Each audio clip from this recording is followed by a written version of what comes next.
afternoon, ladies and gentlemen.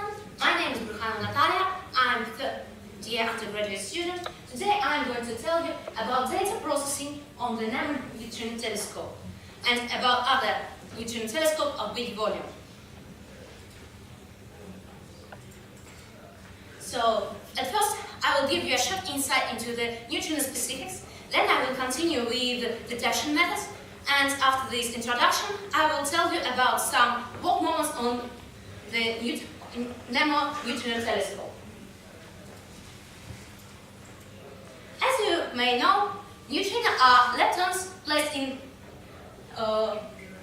neutrally charged leptons, almost massless, and interacting only in the weak way. There are three kinds of neutrinos: electron, muon, and tau. Each of them, of course, has its own antiparticle. Regarding all the facts, it is very hard to detect neutrino. Still, we want to do them. Why? As you might see, the neutrinos are not deflected by intergalactic magnetic fields and not scattered by interstellar gases. So, it is possible to tell which point in the sky they come from. As they are emitted by such an interesting objects like supernovas, quasars, and black holes attraction disks, they may be a valuable source of astrophysical information. That's why we want to detect them. Actually, there are two principal types of neutrino detection. One of them is optical, which is widely used today. Another one is acoustic, which is under development right now in several places, MSU included. In this talk, I am going to tell you only about optical method. Let's discuss the principles of the optical method of neutrino detection. If the cosmic neutrino comes from the space, it can interact with matter with some small probability. After that, a charged lepton will come, and it will come in the almost same direction.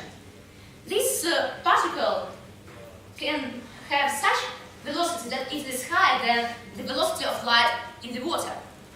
If it is so, the chunk of radiation is emitted, and it propagates in the water in the form of the cone.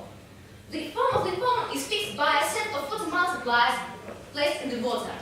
As the probability of interaction is very low, we need to use giant volumes of water to rise it a bit. Actually, there are 4 different neutrino telescope projects in the world right now. First one is in Baikal Lake. The second and the biggest one is the Ice Cube project in Antarctica. It's on the Amundsen Scott Station. It's the oldest and has some results already. And 2 last neutrino telescopes are in Mediterranean.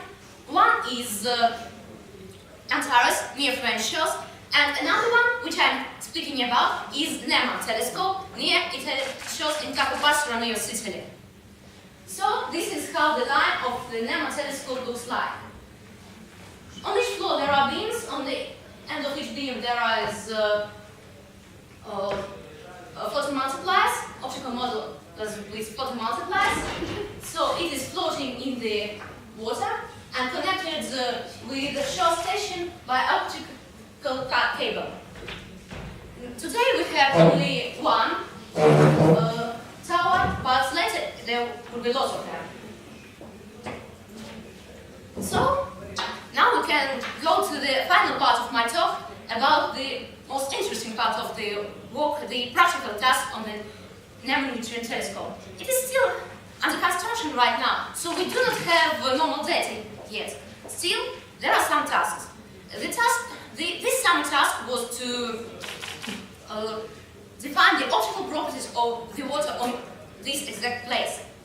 So, we had some data about the LED blinking in the water, but as it was used for another purposes, we didn't have exact timings and information about exact status of each LED on different floors in each moment of time.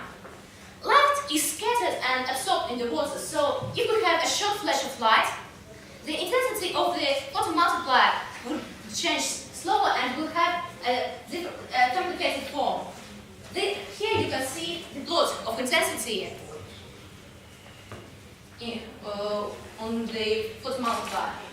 If we fit this plot with our model using different coefficients, we have of course some models of scattering and absorbing in the water, but we do not have exact coefficients for each place. It differs from Italy to France and so on. So if we fit it with our model with some coefficients, we can determine the optical properties of water. But first of all, we have to define the exact status of each LED. There are flashes, they can be on different floors, first, second, third. So we had to define which LED was working and when. As you can see here on this plot, on different floors, in different moments of time, the intensity varies in long-term scale. This is because the LED are on different floors, so the intensity is higher in the closest places and lower on the further places. So from this plot, we could analyze it and tell the exact timings of if each LED work. Another problem was that we do not measure actually the number of photons themselves. We are measuring the number of photoelectrons produced in photomultiplier by one or more photons. And we needed to define which photomultiplier produce how the photomultipliers produce electrons in different cases. And what is the mean charge produced by one photon? So let me introduce the plot that helped us to define the mean charge produced by one photon.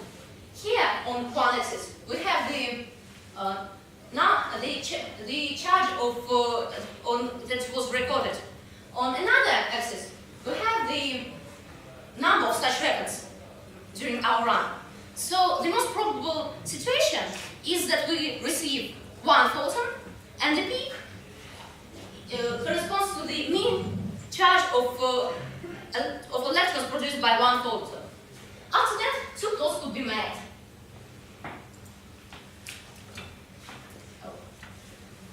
Actually, there were two plots.